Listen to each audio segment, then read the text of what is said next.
Salut à tous et bienvenue sur la chaîne. On attendait pour cette semaine peut-être une version iOS 16.2.1, c'est ce dont je vous parlais lors de ma dernière vidéo sur les bugs d'iOS 16.2. On attendait également une version bêta 3 d'iOS 16.3. Et bien non, on aura la version release candidate, donc la version quasi finale de la version 16.3. Et d'ailleurs la version 16.3 pour tous devrait donc arriver d'ici la semaine prochaine, probablement mardi. Si vous êtes inscrit au programme bêta, donc vous allez dans les réglages, général, mise à jour, et vous allez donc voir cette mise à jour qui pèse un peu plus de 5 Go si vous aviez la version iOS 16.3 bêta 2. Dans cette vidéo, comme à chaque fois, on va aborder simplement les nouveautés dont on n'a pas parlé encore d'iOS 16.3, et puis pour la version finale, je ferai un petit récapitulatif.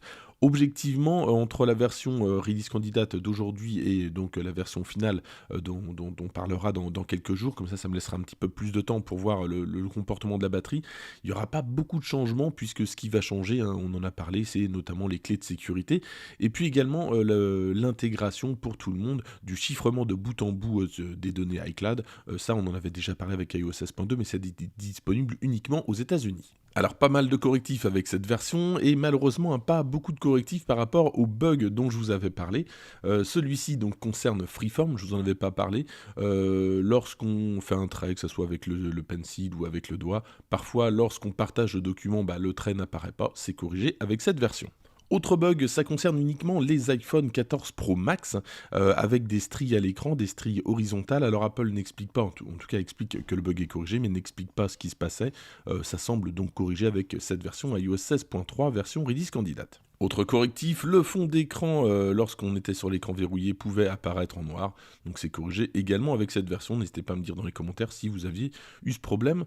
Et d'ailleurs, je vous remercie pour tous les commentaires que vous m'avez envoyés sur les bugs iOS 16.2. Vous avez été très nombreux. Et effectivement, il y avait encore plus de bugs que je l'imaginais. On reste sur l'écran de verrouillage avec le widget notamment maison là, qui n'affiche pas forcément les bonnes données. Donc c'est également corrigé avec cette version. Deux correctifs concernant Siri. Alors le premier c'est CarPlay, parfois les demandes n'étaient pas comprises par Siri. Et puis toujours donc concernant Siri, là cette fois-ci c'était lorsqu'on utilisait des demandes liées à la musique, on avait une réponse qui n'était pas adaptée, donc c'est corrigé avec cette version.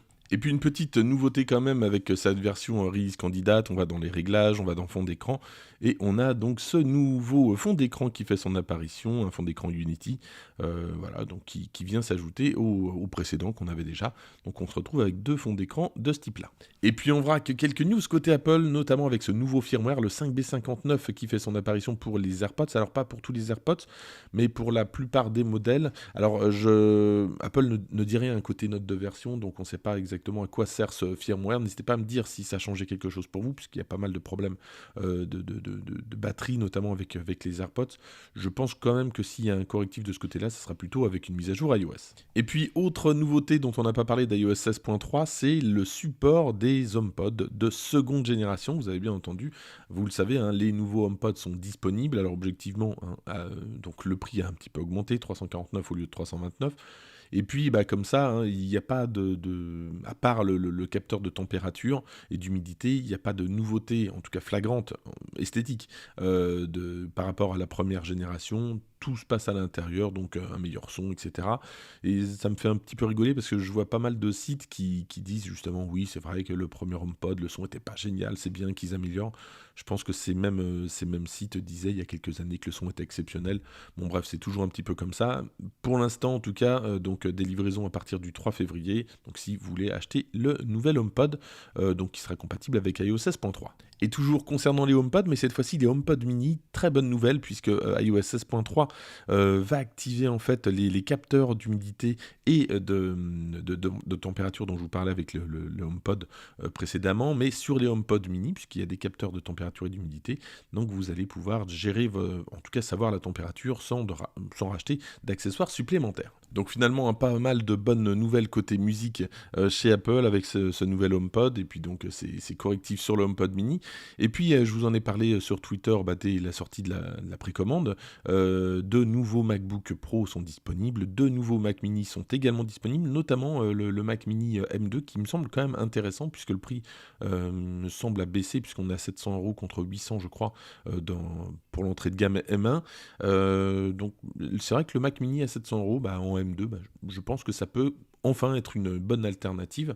C'est vrai qu'à tous ces prix qui ont tendance à augmenter. D'ailleurs, j'étais étonné que le HomePod lui-même augmente à 349 €. Il était déjà très cher, en tout cas à l'époque. C'est peut-être ça qui... Moi, j'avais compris que c'était pour ça qu'Apple l'avait retiré. Bon, allez, ils remettent le prix à 350 €.